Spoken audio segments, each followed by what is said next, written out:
Fala galera, seja muito bem-vindo ao meu canal Felipe André Oficial. Hoje a gente vai estar prestando atenção num detalhe muito sutil, falando de política internacional. Vamos falar, o Brasil está voltando para 64, eu tenho batido nessa tese, tenho conversado com outras pessoas, visto alguns vídeos, e hoje eu vou trazer uma análise para vocês sobre esse tema.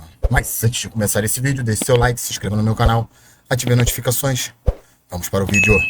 Então, vamos fazer o seguinte, a história pode se repetir algumas vezes, porque quando olhamos para o Brasil de hoje, a corrupção generalizada, esses problemas institucionais que a gente está vendo, crise na política, conflitos internacionais crescentes, temos inúmeros casos que fazem parte de uma coincidência muito grande. Isso tudo parece estar muito conectado com 1964. Entre esse detalhe de curiosidade, naquela época o mundo estava vivendo a Guerra Fria. Hoje o mundo está estranhamente numa nova Guerra Fria entre os Estados Unidos e a China. Então a pergunta é, o que eu quero responder neste vídeo? Será que o Brasil está entrando novamente no mesmo tabuleiro geopolítico de 64? Vamos entender isso olhando as notícias da época e comparando com as notícias de hoje. O Brasil antes do golpe de 64. Antes do golpe de 64, 31 de março de 1964, o Brasil viveu uma crise política enorme.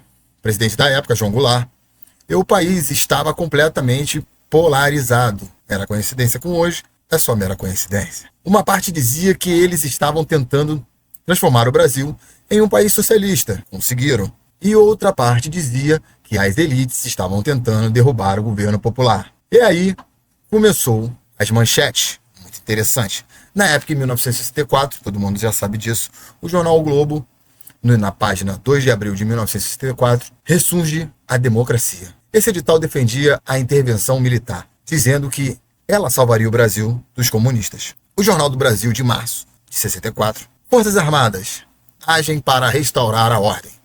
O Correio do Amanhã. Basta. O Brasil precisa reagir. O Estado de São Paulo. A nação exige estabilidade. Última hora. Golpe ameaça a democracia. O Globo. Movimento militar garante segurança nacional. Jornal do Brasil. Reformas de base dividem o Brasil. Crise institucional se aprofunda. A radicalização política ameaça o Brasil. O Brasil precisava de uma intervenção militar. O Globo. Agora presta atenção numa coisa. Essas manchetes falam basicamente de três coisas. Corrupção, crise institucional, risco ideológico. Exatamente o tipo de narrativa que aparece sempre em que o sistema político entra em colapso. A participação dos Estados Unidos nisso. O que acontecia de fato na geopolítica? Naquele momento do mundo, estávamos divididos entre os Estados Unidos da América e a União Soviética comunista, chamada Guerra Fria. Os Estados Unidos tinham um medo gigantesco que o Brasil virasse uma nova Cuba. Então eles criaram um plano chamado Operation Bloody Sun. Esse plano foi autorizado pelo presidente americano Lyndon Johnson. Ele previa envio de combustível, apoio logístico, navios militares próximos ao Brasil. Ou seja, os Estados Unidos estavam preparados para dar apoio militar aos brasileiros, se fosse necessário. E o resultado disso, todo mundo já sabe. O Brasil entrou em uma ditadura militar que durou de 64 a 1985. Vamos dar um pulo ligeiro para 1984. Avançando no tempo, em 1989, aconteceu dois eventos simbólicos na história moderna. A queda do Muro de Berlim. Esse muro separava dois blocos. A Alemanha Ocidental, capitalista. A Alemanha Oriental, comunista. Quando o muro caiu, isso simbolizou o colapso do sistema soviético. Pouco tempo depois, em 1991, a União Soviética simplesmente desapareceu. O que aconteceu? Os Estados Unidos viraram a única potência global. Começou uma nova era chamada o momento unipolar dos americanos. Agora, chegando em 2020, o mundo começou a entrar numa nova espiral geopolítica. Mas agora não é mais Estados Unidos e União Soviética, é Estados Unidos e China. No meio disso tudo, existe um bloco chamado BRICS. Brasil, Rússia, Índia, China e África do Sul. Esse grupo começou a disputar coisas que preocupavam muito a Washington, como comércio em dólar, bancos internacionais alternativos, integração do chamado Sul Global, e aí o Brasil voltou ao tabuleiro geopolítico. Porque o Brasil é uma potência agrícola, uma potência energética, gigante no seu território e líder regional. por obrigação. Ou seja, o Brasil sempre vira peça importante quando o mundo entra em disputa de poder. Vamos recapitular as manchetes de hoje? Agora, olhando algumas manchetes recentes e tentar perceber uma semelhança entre 64 e as manchetes atuais.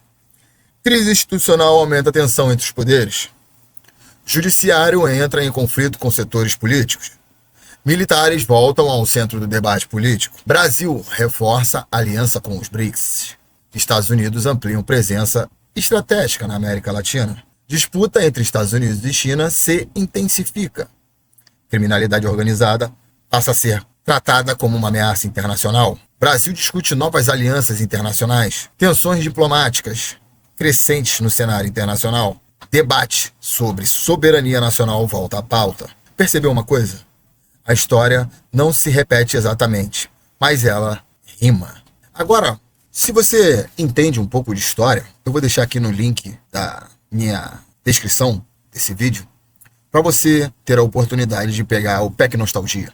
PEC Nostalgia simplesmente é uma coisa, parece um tanto quanto descontraído, mas se você estuda essas coisas que eu falo aqui no meu canal, você vai começar a entender como a sua mente foi moldada através de Cavaleiro do Zodíaco, Tokusatsu, séries, mangás e toda essa cultura pop que vem sendo implementada desde a década de 90. O link vai estar aqui na minha descrição e você vai gostar bastante do PEC Nostalgia. Agora vem a pergunta. O Brasil está caminhando e se repetindo para 64? Ou estamos apenas vivendo mais uma crise política comum? Resposta ninguém tem ainda. Mas uma coisa é certa. Sempre que o mundo entra em disputa entre grandes potências, países estratégicos acabam virando parte do tabuleiro.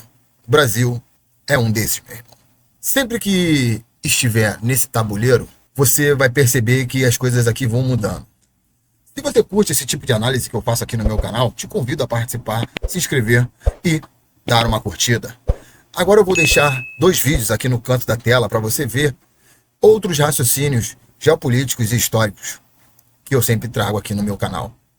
Enquanto a gente pensa no passado, fica muito fácil entender o presente. Te espero no próximo vídeo.